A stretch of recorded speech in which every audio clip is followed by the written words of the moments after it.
Halo semua, salam sejahtera Malaysia, tuan-tuan dan puan-puan yang amat dihormati. Saudara-saudara, selepas kita dikejutkan dengan isu kontrak rundingan terus yang melibatkan suami kepada salah satu pemimpin Pakatan Harapan ataupun salah satu menteri di dalam Kabinet Kerajaan Perpaduan, iaitu suami kepada Hannah Yeoh, Menteri Belia dan Sukan. Dan ini menimbulkan banyak persoalan. Adakah pemimpin PH ataupun menteri di dalam Kabinet Kerajaan Perpaduan pimpinan Datuk Seri Anwar Ibrahim terlibat dengan perkara ataupun isu kontrak rundingan terus, yang di mana perkara ini adalah satu pembawaan yang tidak bagus dan satu pembawaan yang negatif yang akan membolehkan memberikan kesan yang buruk kepada pimpinan kerajaan, kerana umum mengetahui antara kontrak tender terbuka dan juga rundingan terus sudah pasti sekiranya antara pemimpin di dalam kerajaan perpaduan, keluarga pemimpin ataupun menteri di dalam kabinet kerajaan yang terlibat dengan rundingan terus, sudah pasti ini akan membawa kepada satu pandangan yang negatif. Akhirnya saudara-saudara, berkaitan dengan isu ini, menurut Exco, projek DRT Selangor bukan melalui rundingan terus. Dan begitu juga saudara-saudara yang amat dihormati, tuan-tuan dan puan yang saya amat hormati semua, melalui satu kenyataan daripada Syabuddin Husin ataupun Syabuddin.com, MB Selangor sedia dedah butiran lengkap kontrak kepada suami menteri. Menteri Besar Selangor Amiruddin Syahri berkata, kerajaan negeri sedia mendedahkan butiran penuh pelantikan Asia Mobility Technologies Sdn Bhd untuk perkhidmatan pengangkutan awam perbatuan pertama dan terakhir di negeri itu. Persoalan timbul mengenai kemungkinan layanan keutamaan dan konflik kepentingan susulan pendedahan Asia Mobility antara dua syarikat diberikan projek rintis Demand Responsive Transit ataupun DRT tanpa melalui tender terbuka. Ketua Pegawai Eksekutif syarikat itu, M. Rama Chandran, berkahwin dengan Menteri Belia dan Sukan Hannah Yeoh. Semalam, Pusat Memerangi Rasuah dan Kronisme C4 menggesa Kerajaan Selangor mendedahkan butiran lengkap pelantikan Asia Mobility dan Amiruddin bersetuju dengan gesaan itu.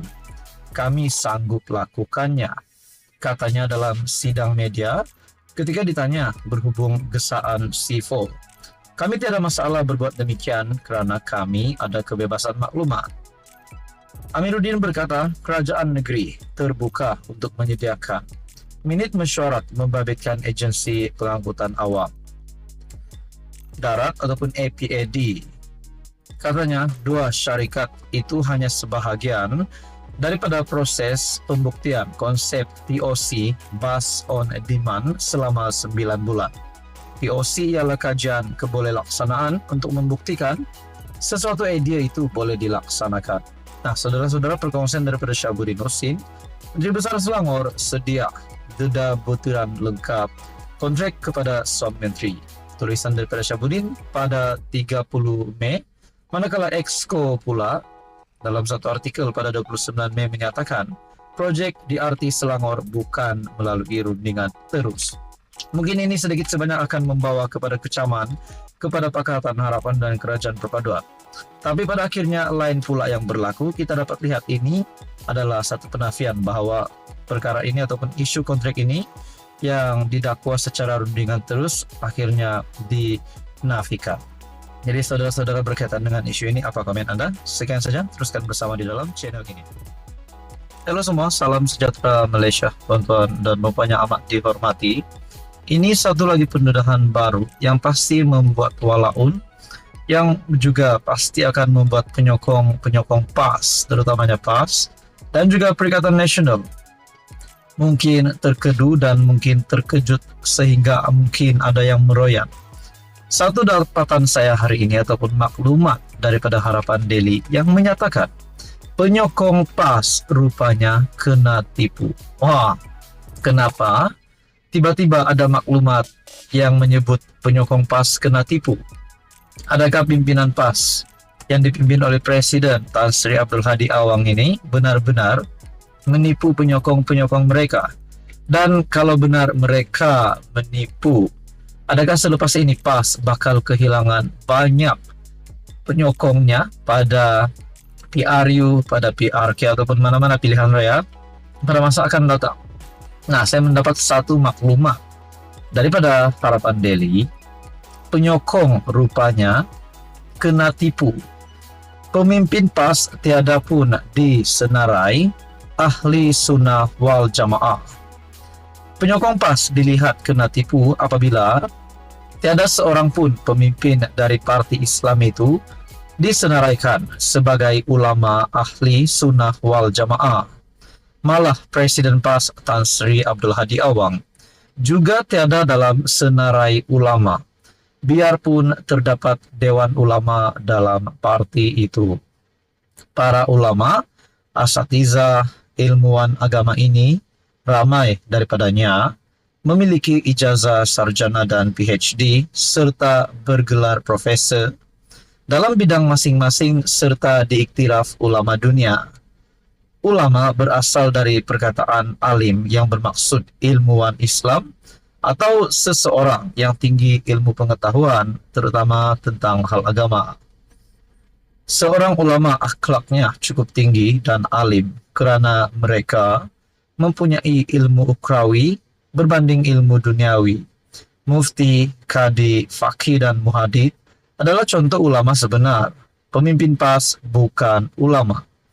Antara ulama, asatiza dan ilmuwan Ahlus Sunnah wal Jamaah di Malaysia yang diakui dan diiktiraf ialah Maulana Aswadi, Maulana Abdullah Amir, Maulana Hussein Abdul, Sheikh Wan Izzuddin, dan Anda boleh lihat di sini terdapat sehingga 77 senarai.